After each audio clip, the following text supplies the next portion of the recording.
How's it going today, everyone? Today is Sunday. See here, the 6th of June, 2021. Of course, we're going to talk about a few things here. First thing we'll talk about is the challenge that I started. I'm on my second tournament in a row where I've caught 5. This will be the third going into this tournament here on Monday. I'm take 5 for a ride Monday series on Lake Hamilton. What I've been learning from my challenge is focusing on how to catch those 5 fish, whether those fish be 12 to 13 inches or anything better than that, even the bigger fish. But what I'm learning is trying to pattern these fish where they're coming from and where they're going. It's something that I'm really picking up on, and I'm learning. I'm getting back to that, and something that I love to do. If you watch any of my videos, you see a lot of times I have a spinning rod in my hand. That is something that when I first started bass fishing, the guy that showed me a lot about bass fishing, Myron Watts, he showed me how to throw that plastic worm, a finesse worm. And now I've expanded on that quite a bit. So, you know, that is something that I believe that will always help, you know, put fish in the boat. You know, no matter what anyone says, and I've watched, I don't know, hundreds of tournaments, and it's always, you got to have 5 fish, especially in a 5 fish deal. You want to have 5 fish.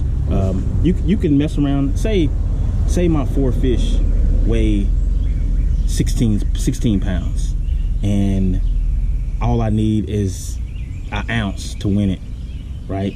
That 5th fish could supply that ounce. It could be 1.5 pound fish, but it supplied that ounce for you. Those 5 fish really matter. I've seen people do it to themselves in championships. I've seen them do it to themselves in just a regular tournament, not get 5. So that was something that I challenged myself to do. I know it's a hard thing because this time of year it's kind of hard to pattern the fish, and it's kind of hard, you know, the warmer it gets, it's kind of hard to catch them. But I figured this would be the perfect time to challenge myself on catching 5 fish, doing 5 tournaments in a row. You know, and that's a lot. It's a lot, but I'm on the challenge. The hair is growing. Haven't touched it. I don't grow a lot of hair, you know what I'm saying, on my face, but you know, it's growing. And hey, we're gonna try to get it done tomorrow, and add another the 3rd tournament in a row to those 5 fish, that 5 fish challenge. And then the next following 2 tournaments that I fish, hopefully I can get 5. Just stay tuned to that. We're gonna make it happen. Another deal I wanted to talk to you guys about was learning, you know, being able to use the Livescope has helped me tremendously. Not only just for catching fish on the Livescope, but it's just seeing the fish movements, and also paying attention to what type of fish are down there when you catch them. You know, now I'm seeing a lot of times I'm crappie fishing and I'm catching bass, right?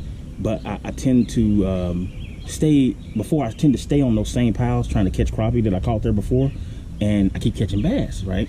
And some little thing comes in your head and says, hey dude, get off that brush pile and go over here. You know, your crappie may have moved, or it's still crappie there, but they're just not biting. The bass are beating them to it. So the Livescope will help you be a better angler, I promise you. It's worth the investment, man. And you get out there and you get that Livescope, put that on your boat and go fishing. But you got to use it, and you got to get out there and put that Livescope to work on a regular basis. Because if you don't, I can almost guarantee if it sits in your garage or sits out in front of your house and you're not using it, you're gonna have problems. I guarantee you. Every time you pick it up and go out there, you're gonna, oh, I don't see my bait, or I don't see this. That's because you haven't used it. You have to use it. You know what I mean? And you have to get used to where your bait falls, lining it up, all those things, man. It takes time to perfect using the Livescope. You know, it's not something that you're gonna buy and automatically go out there and just catch fish. Trust me, it took me a long time to get it down and understand where to throw my bait and how far I'm throwing it and all of those things, man. And then sometimes your bait doesn't fall as fast, so it's hit the water and you're looking for it, but you don't look long enough. And then all of a sudden, if you look, there's your bait is falling. It's just it fell so many feet, you know, per second, but it's not really falling that fast, you know. So you have to go out there and toil with it, and that's how you get great at that. But got a little thing for you videos coming behind this, so check it out. I got a few fish catches that I had from the crappie fishing the other day, so check those out, and please share and subscribe to my page. Thanks. You guys have a positive evening.